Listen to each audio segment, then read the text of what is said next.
Okay,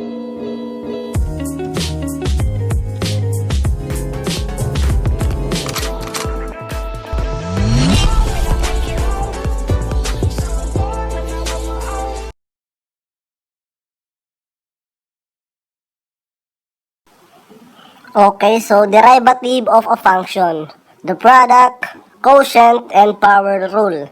Dito po makikita po natin sa una is d over dx u times v is equals to u dv over dx plus v du over dx. Then dito naman po d over dx is u over v is equals to v du over dx minus u dv over dx over b squared. Then sa pangatlo, d over dx u raised to n is equals to n u raised to n minus 1 du over dx. Ito po yung power rule na applicable po siya sa lahat ng derivatives.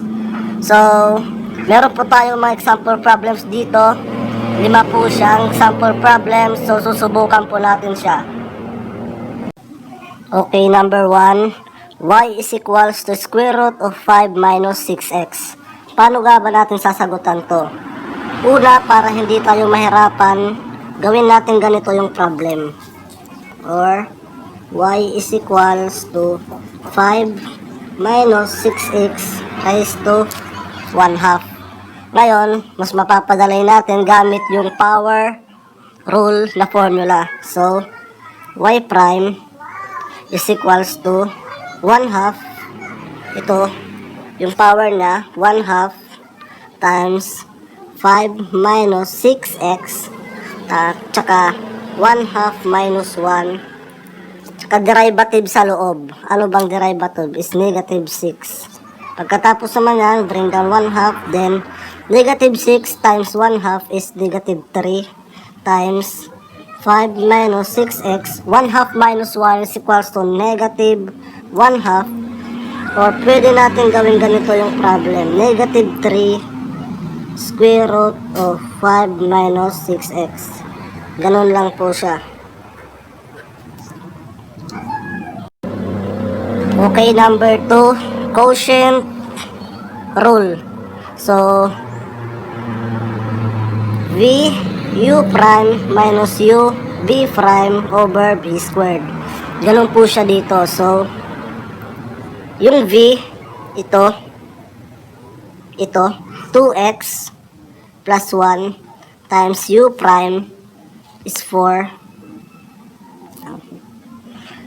minus u, ito pong nasa taas, 4x minus 5 times b prime 2 over b squared, 2x plus 1 squared. So, y prime is equals to, ito, i-distribute lang natin 2x times 4 is equals to 8x plus 4. Dito naman, 2 times negative 4x is equals to negative 8x. Positive 5 times 2 is positive 10. Over, copy lang natin yung denominator, 2x plus 1 squared. Tsaka combine like terms lang tayo dito. So, 8x ito, cancel. So, 14 over 2x plus 1 squared. Ganun lang po siya dito. Sa number 2. Madali lang po siya. Okay, number 3 po tayo. Y is equals to quantity 3x squared plus 4x plus 1 raised to the 5th power. So, nasa power formula po tayo. So, y prime, yung formula po natin sa power formula na u raised to n is equals to n u n minus 1 du over dx. Ganun lang po siya dito. So, yung n po natin is 5 times, ito po, copy lang natin yung u, 3x squared plus 4x plus 1, n minus 1, 5 minus 1, at saka du over dx, derivative po ng loob. So, 6x, then dito po, plus 4. After that po, dito, 6x times 5 is equals to 30x, 5 times 4 plus 20, then ito po, copy, 3x squared plus 4x plus 1. 5 minus 1 is equals to 4.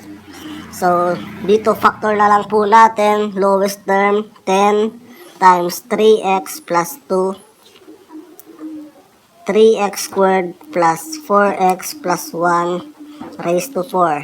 Ganun lang po siya dito. Final answer na po ito.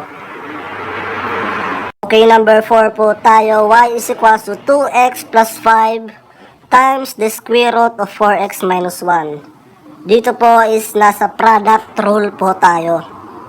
U and V.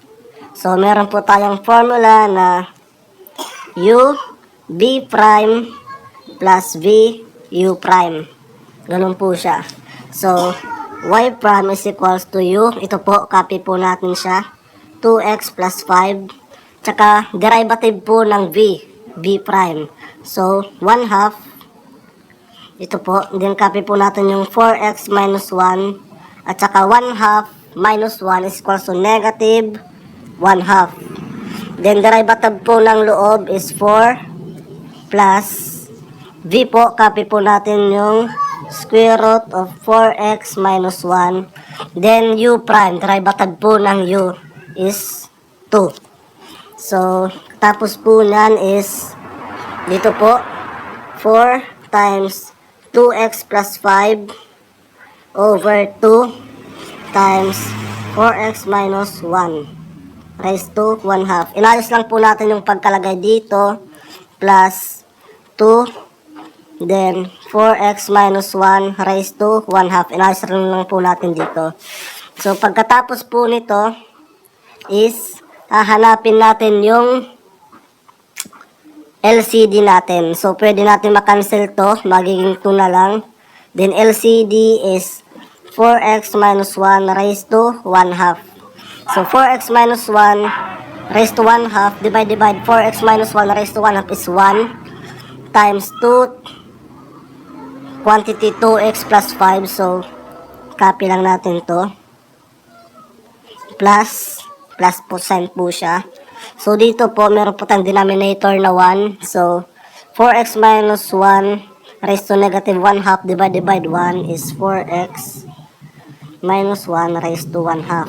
Times po dito is copy rin po natin siya. 4x minus 1 raised to 1 half.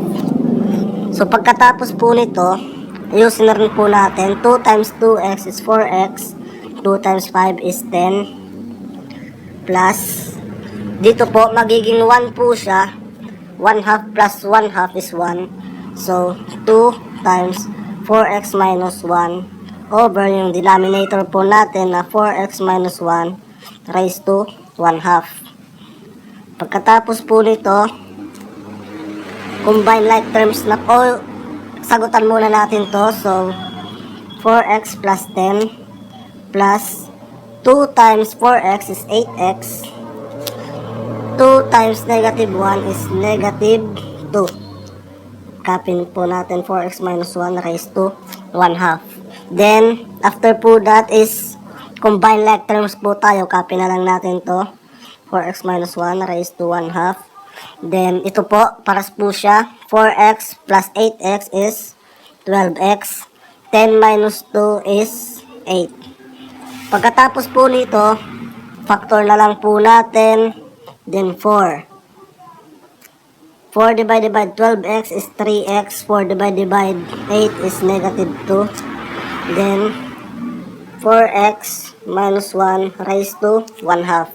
Ganun lang po siya. Final answer na po ito. Yun lang po sa number 4. Number 5 naman po tayo.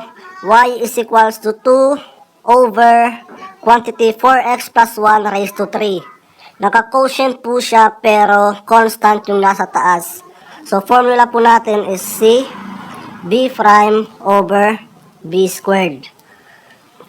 So, Y prime, C, copy lang po natin. Naka-negative C po siya. So, negative 2 times B prime is 3 times dito po sa 4x plus 1.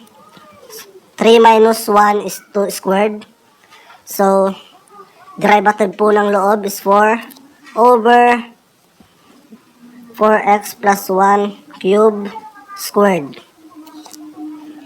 So, Y prime is equals to negative 2 times 3 is negative 6 times 4 is negative 24 times 4x plus 1 squared over 4x plus 1 raised to 6. Dito po, pwede po natin siyang i-divide. So, y prime is equals to negative 24 over 4x plus 1 raised to 4. So, final answer na po siya. Ganun lamang po. You know I'm gonna get you, yeah. Whatever it takes to get there. No, I won't drop.